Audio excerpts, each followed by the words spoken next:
नमस्कार, let's make सारा दिन कार्यक्रम में आपका स्वागत है। इस कार्यक्रम में हम देखते हैं दिन भर की देश और दुनिया की कुछ खास घटनाएं। आज की एक ऐसी ही घटना है, भारतीय जनता पार्टी के अध्यक्ष पद का चुनाव। लगातार देरी उसमें हो रही है। हम जानेंगे कि क्या कारण है भारतीय जनता पार्टी अपना अध्यक्ष नहीं चुन पा रही है। हमारे साथ हैं वरिष्ठ पत्रकार और राजनीतिक विश्लेषक अनंत मिश्रा जी। अनंत जी, आपका स्वागत है। नमस्कार। तो जैसा कि इंट्रोडक्शन में अपनी बात हुई कि भारतीय जनता पार्टी के अध्यक्ष बनने में लगातार देरी होती जा रही है। 3 साल के लिए पहले चयन हुआ था या निर्वाचन हुआ था और अब लगातार उसका कार्यकाल बढ़ता ही जा रहा है। तो आपके हिसाब से क्या कारण है कि देरी हो रही है? देखिए, भारतीय जनता पार्टी चूंकि अपने आप को दुनिया की सबसे बड़ी पार्टी कहती है जी। लिहाजा जो आज हम इस पे डिस्कशन कर रहे हैं इसका कारण भी यही है।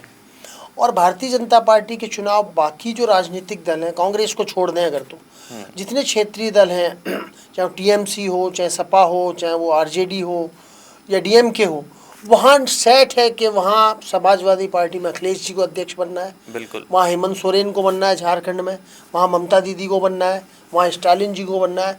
तो सभी पार्टियाँ एक तरीके से पारिवारिक पार्टियाँ हैं।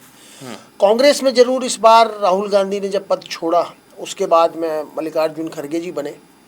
भारतीय जनता पार्टी में चूंकि हर बार अध्यक्ष बदलता रहता है और 6 अप्रैल 1980 को जब पार्टी बनी तब से लेके आज 45 साल में इसने 11 अध्यक्ष देखे हैं। तो औसतन 4 साल एक रहा है औसतन। हाँ। जैसे अटल बिहारी वाजपेयी जब पार्टी बनी तो संस्थापक अध्यक्ष थे, वो लगातार 80 से 86 तक अध्यक्ष रहे जी। उसके बाद 3 बार में लाल कृष्ण आडवाणी 11 साल तक अध्यक्ष रहे, लेकिन 3 टेन्योर थे उनके अलग अलग कार्यकाल में। ये जो जेपी नड्डा जी का कार्यकाल है, ये जनवरी 2020 में ये चुन गए थे अध्यक्ष, इन्होंने अध्यक्ष पद संभाल लिया था।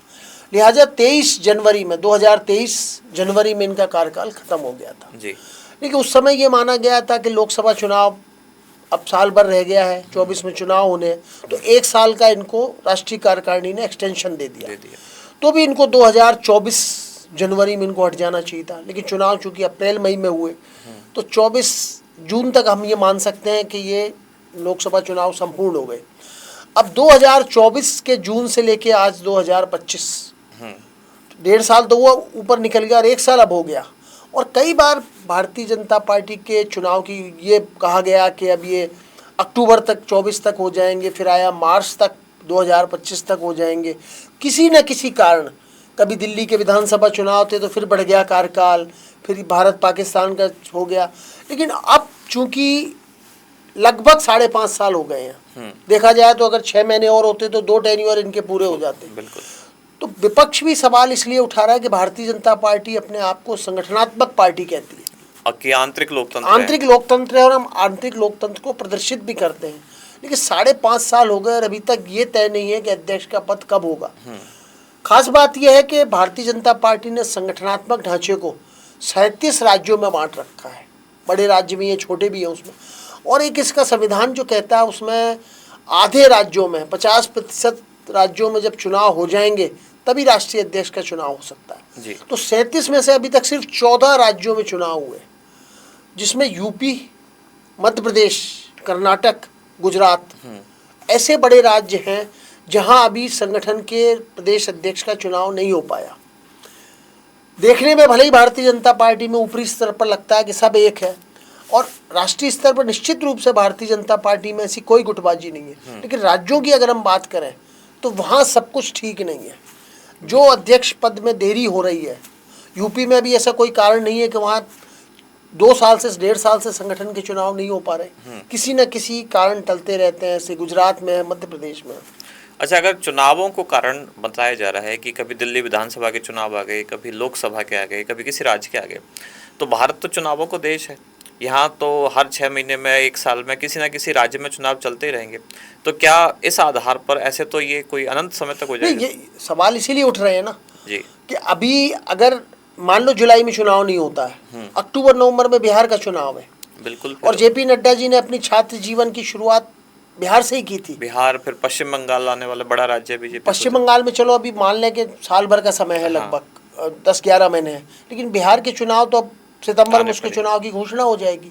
तो अगर संसद का मानसून सत्र जो 21 जुलाई से शुरू हो रहा है उससे पहले चुनाव हो गए तो ठीक है, न फिर संसद सत्र है, क्योंकि जेपी नड्डा खुद एक केंद्रीय मंत्री हैं और सवाल इसलिए उठ रहे हैं कि वो स्वास्थ्य मंत्री हैं देश के, ऐसे में स्वास्थ्य मंत्रालय संभालना और राष्ट्रीय अध्यक्ष का जिम्मा संभालना, बिल्कुल संगठन में बहुत से काम होते हैं, चुनाव के लिए गति देना, तो वो दोनों पद के साथ शायद न्याय नहीं कर पाए। अब बीजेपी का एक ये अलिखित कानून भी है, कहीं लिखा हुआ नहीं है, पर वो इसको मानते हैं कि भाई एक व्यक्ति 2 पदों पे नहीं रहेगा। नहीं, निश्चित रूप से तात्कालिक थोड़े समय के लिए परिस्थिति हो सकती है कि जब ये अध्यक्ष थे और ये माना जा रहा था कि इनके 3 साल पूरे हो गए हैं, जब इनको मंत्री बनाया गया केंद्र में, तब ये 4 साल का, इनका 4.5 साल का काम पूरा हो चुका था, तो ये माना जा रहा था कि अब इनकी जगह कोई दूसरा चुना जाएगा। लेकिन उसके बाद भी करीब 13 महीने हो गए, मतलब 1 साल और 1 महीना हो चुका है। हाँ। तो निश्चित रूप से सवाल उठते हैं और ये भारतीय जनता पार्टी को जवाब देना है इसका कि वो संगठन के चुनाव, हालांकि कोई बाध्यता नहीं है, चुनाव आयोग ये जरूर कहता है कि आप संगठन के चुनाव करो, और हर पार्टी देर अगर चुनाव में होती है तो उसका कारण है, और कोई संवैधानिक बाध्यता नहीं है कि आपको 1 महीने में नहीं करोगे तो मान्यता रद्द हो जाएगी। लेकिन चूंकि आपको अगर संगठन के चुनाव करने हैं तो समयबद्ध तरीके से संगठन के चुनाव हो।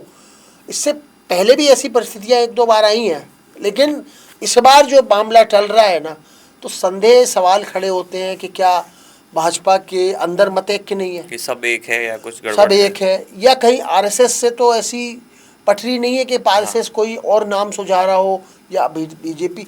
लेकिन अच्छा जी, जैसे आपने ही मुद्दा छेड़ दिया, मेरा अगला सवाल यही था कि क्या आरएसएस और बीजेपी में कोई मतभेद है, कुछ ऐसा हो रहा है जिस वजह से चुनाव में देरी हो रही है? नहीं, देखिए, आज तक तो ऐसा आरएसएस ने कभी दबाव नहीं बनाया। जो आरएसएस की कार्यशैली है, आरएसएस का मानना है कि अगर उनसे कोई सलाह ली जाती है तो वो सलाह भारतीय जनता पार्टी को देते हैं, और आरएसएस अलग संगठन है और भारतीय जनता पार्टी राजनीतिक संगठन है, तो उनका जो मतभेद होने का सवाल नहीं है। लेकिन हाँ, सामंजस्य जिसको कहते हैं कि अब जो आने वाला जो भी अध्यक्ष बनेगा, वो यूपी के भी चुनाव होंगे उसके नेतृत्व में, बंगाल के भी होंगे जहाँ भारतीय जनता पार्टी पहली बार अपना मुख्यमंत्री बनाने की सोच रही है, प्रयास कर रही है, पिछली बार उसको सफलता नहीं मिली। तो ऐसे में निश्चित रूप से जो संगठन का अध्यक्ष नया बनेगा उसके कंधों पे जिम्मेदारी तो ज़्यादा होगी। लेकिन समय रहते अगर चुनाव हो जाए, यूपी के या गुजरात के या मध्य प्रदेश के चुनाव क्यों नहीं हो रहे, इसके पीछे भारतीय जनता पार्टी के जो प्रदेश नेतृत्व है वो सही जवाब नहीं दे पा रहा कि उत्तर प्रदेश में भाई क्या, किस वजह से चुनाव नहीं हो पा रहे। ऐसा तो नहीं है, भारतीय जनता पार्टी भी अत्यधिक केंद्रित होती जा रही है, यानी कि केंद्रीकरण होता जा रहा है, सब कुछ केंद्र से तय हो रहा है। इसलिए जो राज्य हैं वहाँ भी मुख्यमंत्री से लेकर प्रदेश के अध्यक्ष तक सब कुछ केंद्र से तय हो रहा है और राज्यों की राजनीति कम होती जा रही है। नहीं, लेकिन अगर सब कुछ केंद्र से तय हो रहा है तो फिर उत्तर प्रदेश के चुनाव में देरी क्यों होनी चाहिए? अगर ऊपर से तय कर लिया 2-3 बड़े नेताओं ने कि भाई इसको अध्यक्ष बनाना है, तो फिर तो चुनाव साल भर पहले हो जाने चाहिए थे। जैसे बाकी 14 राज्यों में चुनाव हुए, राजस्थान भी उसमें शामिल है, यहाँ भी देर हुई लेकिन अंततः फिर चुनाव हो गया, यहाँ पे सर्वसम्मति से हुआ। और भारतीय जनता पार्टी के 45 साल का जो इतिहास है उसमें कभी ऐसा नहीं आया कि चुनाव में टकराव की नौबत आई हो। कांग्रेस में कई मौक़ों पर ऐसा हुआ कि अध्यक्ष पद के लिए 2 उम्मीदवार खड़े हुए, आला कमान की तरफ से एक था और दूसरे उसने चुनौती दी, जैसे राजेश पायलट भी थे, अभी शशि थरूर थे जिन्होंने खड़गे जी को दिया। तो मेरा मानना है कि आंतरिक लोकतंत्र में अच्छी चीज़ है। अच्छा, आपने कांग्रेस का नाम लिया तो पूरे विपक्ष का एक आरोप है, इनका कहना यह है कि जेपी नड्डा तो चेहरा है बस, अध्यक्ष अभी भी अमित शाह ही है, और इसलिए शायद उनको नहीं बदला जा रहा है कि कहीं किसी दूसरे को लाएं तो वो पपेट बना के उसको नहीं रख पाए। क्या जेपी नड्डा उनके इशारों से काम कर रहे हैं? नहीं, इस बात में मैं, जो विपक्ष के आरोप है इसमें मैं कोई सच्चाई नहीं मानता, क्योंकि अगर अमित शाह पर्दे के पीछे से चला रहे हैं तो कोई ऐसा व्यक्ति नहीं है जिसको नरेंद्र मोदी और अमित शाह अगर अध्यक्ष के लिए चयन करते हैं, वो सहमति से होगा सब काम, लेकिन अगर इन दोनों की मर्जी है तो कोई उस नेतृत्व को चुनौती दे कि भाई पपेट नहीं होगा। पपेट की सवाल नहीं है। भारतीय जनता पार्टी के अंदर जो संगठनात्मक प्रक्रिया है वो पूरे बूथ लेवल से लेके ऊपर लेवल तक होती है और सारे चुनाव होते हैं। लेकिन ये जो देरी हो रही है, जो चुनाव दिल्ली विधानसभा के चुनाव फरवरी में ख़त्म हो गए और मार्च में माना जा रहा था कि मार्च में चुनाव हो जाएंगे, मार्च, अप्रैल, मई, जून, अब जुलाई आ रहा है और अभी भी संगठन के चुनाव की तिथियां घोषित नहीं है, कार्यक्रम तय नहीं हुआ। तो अभी ये माना जा रहा है कि शायद कुछ ना कुछ अभी ऐसी चीज़ है, जब तक ये 5 राज्यों के कम से कम 19 राज्यों में चुनाव जब तक नहीं हो जाएंगे तब तक राष्ट्रीय अध्यक्ष के जो चुनाव की जो प्रक्रिया है वो शुरू नहीं हो सकती। अच्छा, आपका पत्रकार के रूप में एक लंबा अनुभव है, राजनीतिक विश्लेषक भी आप हैं। इस लिहाज से अगर मैं आपसे पूछूं कि आपको क्या लगता है कि अध्यक्ष की दौड़ में बीजेपी की तरफ से कौन कौन इसमें लोग शामिल हैं? देखिए, भारतीय जनता पार्टी का जो वर्तमान दौर है, जो नेतृत्व है, इसमें कौन दौड़ में आगे है या कौन कौन दौड़ में है, ये अनुमान लगाना बेहद कठिन है। पत्रकारों के लिए काम बढ़ा दिया है शायद। नहीं, बढ़ा दिया है। पहले जो अनुमान लगाया जाता था वो लगभग थोड़ा बहुत ऊपर नीचे होता था, सटीक बैठता था। लेकिन अब जो कुछ फैसले भारतीय जनता पार्टी नेतृत्व ने जो लिए हैं, चाहे वो राजस्थान, मध्य प्रदेश, छत्तीसगढ़ में मुख्यमंत्रियों का चयन हो, तो आजकल मैंने एक चीज़ देखी है, चाहे टीवी चैनल हो, चाहे समाचार पत्र हो, आजकल सब अनुमान लगाने में हिचकते हैं बीजेपी के निर्णय को लेके। जैसे किसी राज्य में मुख्यमंत्री कौन होगा, राजस्थान में जैसे बने, तो अब आजकल सब अपना हाथ थोड़ा पीछे खींचते हैं। उनको ऐसा लगता है कि कुछ अनुमान नहीं लगा सकते, पता नहीं मोदी और अमित शाह किसको बनाते हैं। नहीं, ये तो देखो, निश्चित रूप से जो ऐसे जो फैसले आए जो राजस्थान में अप्रत्याशित था, भजन लाल जी को खुद को उम्मीद नहीं होगी कि मैं मुख्यमंत्री बनूंगा, या मोहन यादव को, या विष्णुदेव साय को, या वहाँ पुष्कर धामी को। तो बहुत से चेहरे ऐसे आए, भूपेंद्र पटेल गुजरात में जो आए, वो भी मुख्यमंत्री के मतलब इतने सीनियर नेता नहीं माने जाते थे। तो भारतीय जनता पार्टी जो प्रयोग कर रही है वर्तमान मौजूदा दौर में, उसमें ये अनुमान लगाना पत्रकारों के लिए या राजनीतिक विश्लेषकों के लिए कि ये इस वजह से ये अध्यक्ष बन सकता है। नाम भारतीय जनता पार्टी में बहुत से चल रहे हैं, शिवराज सिंह चौहान का भी चल रहा है, धर्मेंद्र प्रधान का भी चल रहा है, भूपेंद्र यादव राजस्थान से जो मंत्री हैं उनका भी चल रहा है, और भी कई ऐसे नाम, सुनील बंसल का चल रहा है। लेकिन जो भारतीय जनता पार्टी चौंकाने वाले फैसले लेती है, जिसकी कोई सपने में उम्मीद नहीं, कल्पना नहीं कर सकता, या कल्पनाओं का घोड़ा वहाँ तक नहीं दौड़ा सकता, तो 45 साल के इतिहास में भारतीय जनता पार्टी में अभी तक कोई भी महिला अध्यक्ष नहीं बनी है। अच्छा, अगर ये जो नाम चल रहे हैं, धर्मेंद्र प्रधान, शिवराज सिंह, इनकी जगह कोई महिला अगर आ जाए, जब आप महिलाओं की बात करते हो कि महिलाओं को हम आगे बढ़ा रहे हैं, महिला आरक्षण संसद और विधानसभाओं में 33% का जो पास किया है बिल, उसके बाद ये लगा कि भारतीय जनता पार्टी महिलाओं को राजनीति में आगे लाने के लिए जो सालों से महिला आरक्षण बिल अटका पड़ा था, उसको उन्होंने पारित करवाया। तो अगर महिला कोई अध्यक्ष आ जाए तो भी आश्चर्य नहीं होना चाहिए जी। तो नामों की जो अटकलें हैं, नामों के बारे में एक पूर्वानुमान लगाना या किसी निष्कर्ष पे पहुंचना कि ये व्यक्ति बन सकता है, इसलिए ऐसा आजकल भारतीय जनता पार्टी के बारे में कम से कम अनुमान लगाने से लोग बचते हैं। हालांकि फिर भी कौन रेस में आगे है, कौन पीछे है, उस अगर वो शिवराज सिंह बनेंगे तो क्यों बनेंगे, धर्मेंद्र प्रधान बनेंगे तो क्यों बनेंगे, उड़ीसा से आते हैं, उड़ीसा में भारतीय जनता पार्टी की पहली बार सरकार आई है, अच्छी लोकसभा में सीटें मिली हैं। तो अटकलें अनुमान पत्रकारों का काम है, उनकी रोजी रोटी है, अगर वो विश्लेषण नहीं करेंगे तो। अच्छा, आपके अटकलों के हिसाब से अगर 3 नाम मैं पूछूं कि ये रेस में है, तो आप कौन से 3 नाम लेंगे? नहीं, देखो, मैंने फिर कहा कि अगर 3 नाम के लिए पूछते हो तो शिवराज सिंह चौहान, भूपेंद्र यादव और धर्मेंद्र प्रधान। चूँकि शिवराज सिंह के पास प्रशासन का अनुभव भी है, वो मुख्यमंत्री रहे हैं, 6 बार वो लोकसभा में के लिए चुने गए हैं, मतलब राष्ट्रीय स्तर पे थे वो। बाद में वो जब मध्य प्रदेश के मुख्यमंत्री बने, उससे पहले वो केंद्र की राजनीति में थे, विदिशा से चुनाव जीता करते थे। तो शिवराज सिंह चौहान भी है, और वो सामंजस्य जिसको कहते हैं ना, संघ और भाजपा में कोई मतभेद नहीं है, कार्यशैली को लेकर मतभेद नहीं है, किसी मुद्दे को लेकर मतभेद हो सकते हैं, लेकिन शिवराज सिंह चौहान, उनको मुख्यमंत्री नहीं बनाया मध्य प्रदेश का, जबकि माना जा रहा था कि उनकी जो लाडली बहना योजना या कई योजनाओं की वजह से भारतीय जनता पार्टी बहुत अच्छी बहुमत से जीती। जबकि भारतीय जनता पार्टी ने मध्य प्रदेश में कमलनाथ की सरकार को गिरा के आई थी।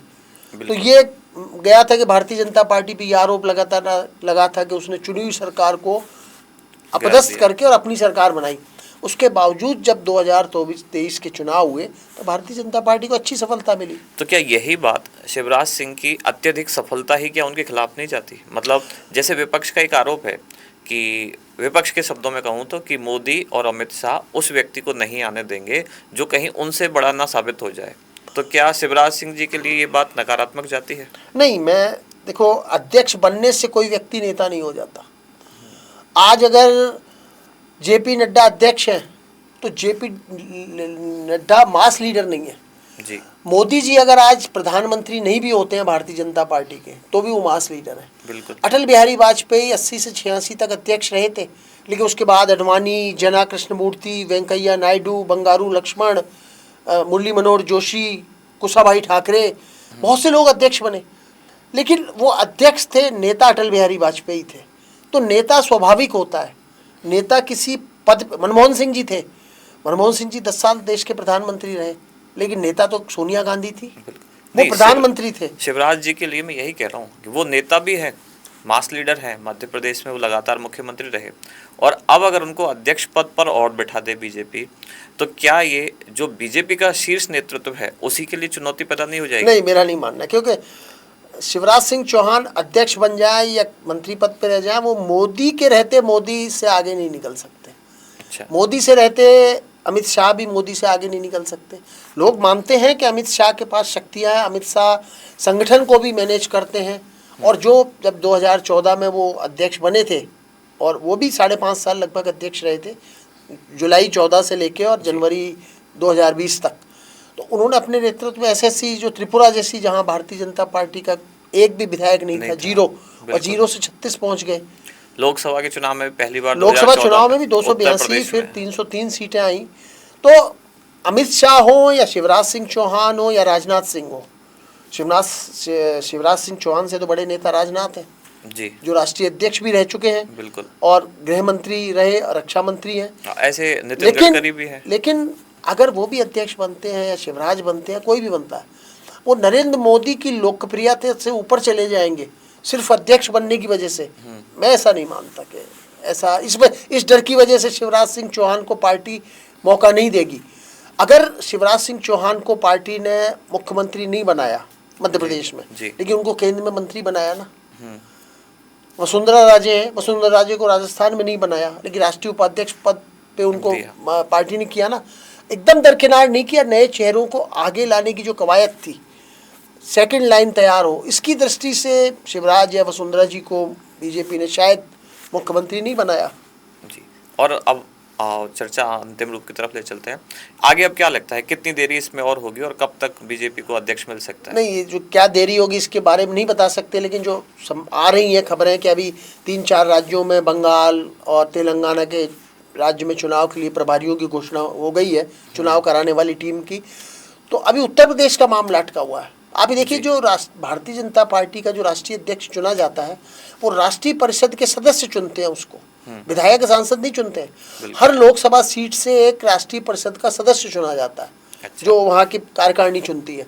तो वो जब 543 जो राष्ट्रीय परिषद के सदस्य हैं, वो राष्ट्रीय अध्यक्ष का चुनाव करते हैं, और उत्तर प्रदेश के अंदर 80 राष्ट्रीय परिषद के सदस्य आते हैं। बिल्कुल। तो जब तक उत्तर प्रदेश, कर्नाटक, गुजरात, मध्य प्रदेश जैसे बड़े राज्यों के नहीं होते, तो वो जो 50% का जो कोरम है वो पूरा नहीं हो सकता। इसलिए अभी जब तक इन राज्यों के चुनाव नहीं होते, तब तक सिर्फ एक संभावनाएं बनती हैं कि हाँ शायद मानसून सत्र से पहले हो जाए।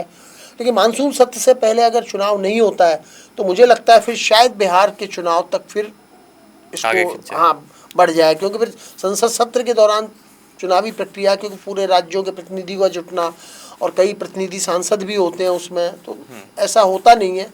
अच्छा, एक सवाल ये है कि क्या बीजेपी या मोदी और अमित शाह कह सकते हैं शीर्ष नेतृत्व आजकल जो फैसला ले रहा है किसी राज्य में मुख्यमंत्री को लेके या अध्यक्ष उपाध्यक्ष को लेके, तो क्या ये सिर्फ चौंकाने के लिए कहीं ऐसा तो नहीं है कि केवल पत्रकारों को या मीडिया को चौंकाने के लिए कई बार योग्यता के साथ कॉम्प्रोमाइज करते हैं और कम योग्य व्यक्ति को बना देते हैं क्योंकि किसी ने भी कल्पना ना की हो? इसलिए नहीं, ये चौंकाने के लिए मजाने लग गया। कोई भी पार्टी नेतृत्व पत्रकारों को चौंकाने के लिए, दुनिया को या देश को चौंकाने के लिए, या देश को चौंकाने के लिए ऐसे फैसले नहीं लेते। वो सब उनके सोच विचार जो भी चल रहा होगा, हो चुका होगा सोच विचार, किसको बनाना है। अभी जो राज्यों में थोड़ी बहुत खींचतान है, इसकी वजह से 50% जो कोटा है, 19 राज्यों में चुनाव हुए बिना राष्ट्रीय अध्यक्ष का चुनाव नहीं हो सकता।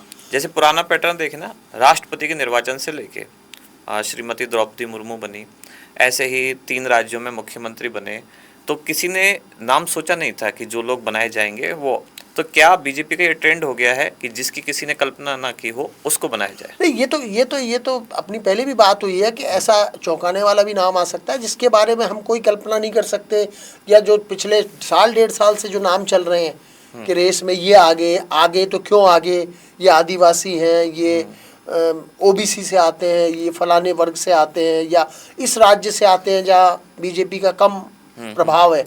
तो ऐसा नहीं कि चौंकाने के लिए बनाया जाए, लेकिन वो जो नाम होगा वो लोगों को चौंकाने वाला लग सकता होगा। द्रौपदी मुर्मू का नाम लोगों को चौंकाने वाला लगा होगा, लेकिन भाजपा संगठन ने जो सोचा होगा, विचार किया होगा कि आदिवासी महिलाएं हैं, उस प्रांत से आती हैं, तो उनको आगे लाके एक महिला जो सशक्तिकरण की बात चल रही है उसको बल देने का काम किया। ठीक है, अब एक अंतिम सवाल ये है, विपक्ष ने काफ़ी कुछ आंदोलन किया था, कह सकते हैं कि हंगामा मचाया था जातिगत जनगणना को लेके, तो क्या बीजेपी अपने अध्यक्ष के चुनाव में भी जातीय समीकरणों को साधेगी? नहीं, अभी आज तक तो ऐसा कभी नहीं आया कि जातीय समीकरणों का। हाँ, जो दक्षिण में भारतीय जनता पार्टी, जैसे राहुल गांधी ने संसद में भी कहा, कई बार पत्रकारों के सामने बताया कि बताओ आपकी पार्टी में इस वर्ग से कौन है, उस वर्ग से कौन है, कितने आईएएस हैं जो ओबीसी से हैं, कितने एससी से हैं, कितने एसटी से हैं।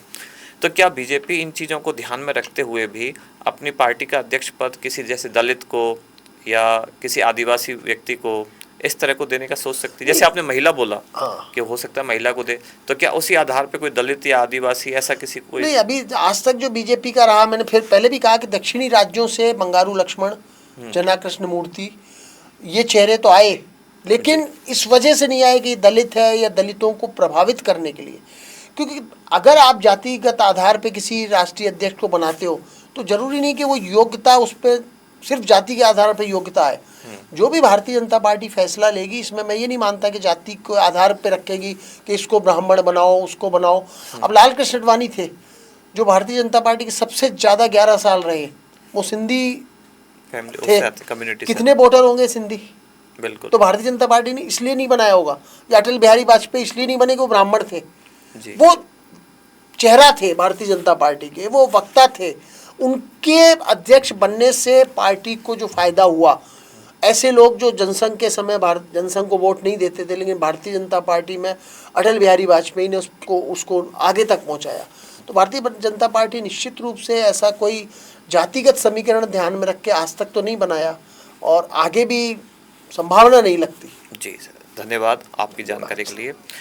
तो जैसा कि आपने देखा, अभी हमारी चर्चा चल रही थी कि भारतीय जनता पार्टी का आगामी अध्यक्ष कौन हो सकता है। देखते हैं बीजेपी इस बार भी कोई चौंकाती है या फिर जो प्रेडिक्टेबल नाम है उनमें से ही किसी का चयन करती है। कार्यक्रम में अंत तक जुड़े रहने के लिए धन्यवाद। आप सुन रहे थे let's mic more than radio. Follow कीजिए हमें हमारे सोशल मीडिया प्लेटफॉर्म्स पर। It's time for news. It's time for more than radio. Presenting the first radio news app, Let's Mic. Let's Mic, a news-based app on your phone where you get to watch and listen news, talk shows, interviews, radio show podcasts. On Let's Mic, you get all relevant information of TV, print, radio, podcast, and digital. Let's Mic talks about every segment of life.